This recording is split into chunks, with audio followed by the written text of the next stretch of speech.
I'm a big rooter for CNN, but that tells you a lot, doesn't it? I mean, how do you guys think you were doing in that arena of like, this is a terribly divided country. We're only politicized.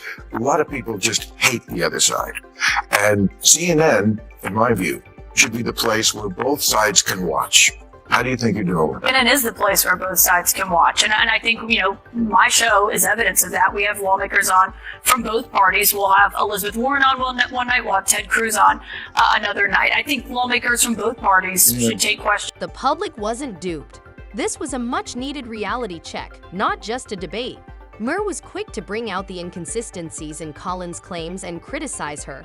She made an effort to appear fair, but it soon fell apart when Maher revealed CNN's ingrained prejudice and record of selective outrage. Collins started to lose control of what was supposed to be a controlled interview. She found it difficult to restore her composure and was obviously unprepared for the amount of scrutiny she was receiving in return. Maher persisted in demanding responsibility and unambiguous data, but the network's reputation faltered due to its own contradictions. Everyone observing realized that this was not about finding the truth. It has to do with managing a story. The screenplay was turned by Maher's straightforward and uncompromising attitude, which put the media itself under scrutiny and diverted attention from the visitor. The moment struck as truth rather than theater. Freezing federal funding. Who advised the president on the legality of telling government agencies that they don't have to spend money that was already appropriated by Congress? Well, as the OMB memo states, this is certainly within the confines of the law. So White House counsel's office believes that this is within the president. Kaitlan responded to the inquiry with calm, composure, and witty humor.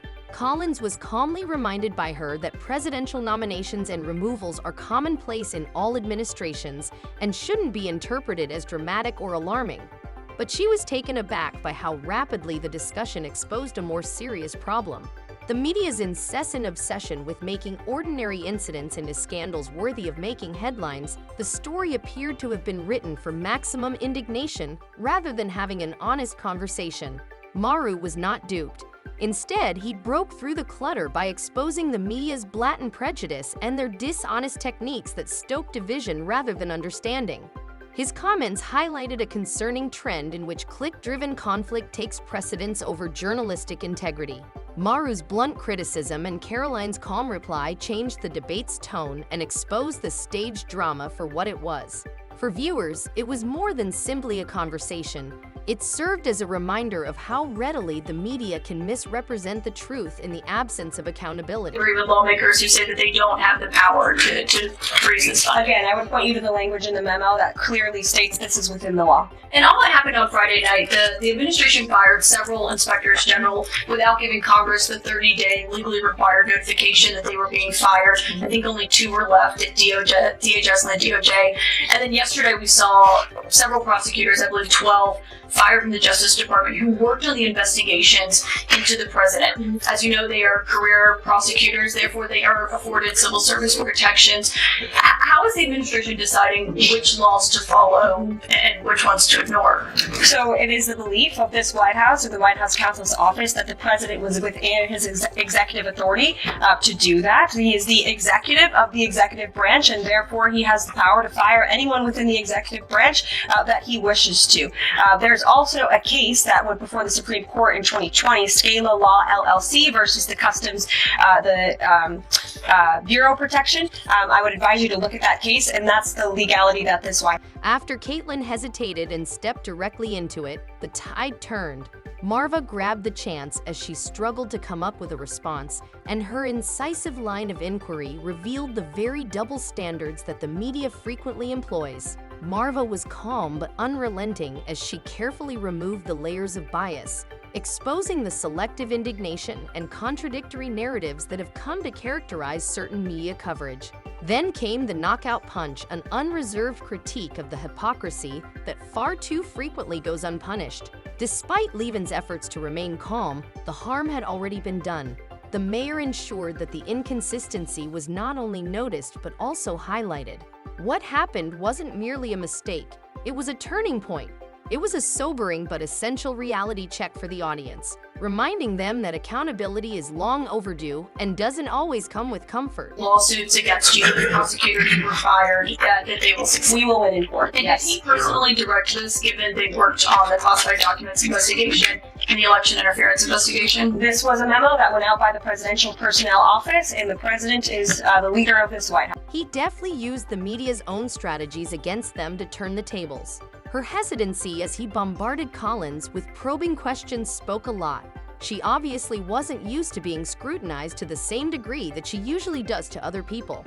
Then Maher intervened with the final punch, denouncing the obvious media prejudice and selective anger. He made it abundantly evident that coverage would be joyous rather than negative if Lee were a leftist. There was no denying the disparity. Even though Levon had previously made a compelling case, the mayor ensured that the double standard was not only brought up but also highlighted. This wasn't a mistake or a miscommunication. The hypocrisy was exposed for everyone to see. The appearance of impartiality was destroyed by a moment of truth. The media's attempt to dominate the narrative had failed, and they were unable to conceal themselves this time. Rooter for CNN, but that tells you a lot, doesn't it? I mean, how do you guys think you were doing in that arena of like, this is a terribly divided country. We're only politicized. A lot of people just hate the other side. And CNN, in my view, should be the place where both sides can watch. The mayor quickly refuted her claim, emphasizing that genuine neutrality doesn't necessitate continual defense. It ought to speak for itself. Why was Collins finding it difficult to prove that CNN was as impartial as she claimed? Then the most breathtaking moment occurred. Mr. provided a number of lucid instances that demonstrated CNN's obvious bias. Selective scandal coverage, the propensity to portray conservative views as radical, and the tolerance shown to left-wing individuals. It was a thorough expose rather than only criticism. By the end, the mayor had not only refuted the story but also demonstrated the inconsistency. Collins appeared obviously disturbed as May's abrasive and biting takedown caused her arguments to fall apart. America, and I'm watching CNN just for the straight middle of the road. That's what I hear for 15 minutes. It's great, and then Lonely Scott. It does look, I mean, and when you see the path, it does look like tokenism. It's kind of like the same as The View. It's like it's almost better to have nobody there, like MSNBC, than to have the... Using the same Kleist strategy, another anchor tried to corner CNN. Fast-paced, statement-heavy questions with frequent disruptions, but rather of retreating, CNN intensified its strategy. Leaf, however, maintained his composure and methodically deconstructed their arguments, revealing the lack of sincerity in the inquiry. Myra made an extremely clear point. This was political theater, not journalism. Additionally, CNN lost control of the entire story this time, not just the interview.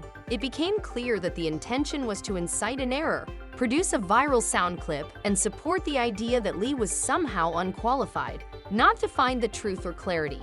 However, the endeavor failed. The more CNN pushed, the more obvious their motives became.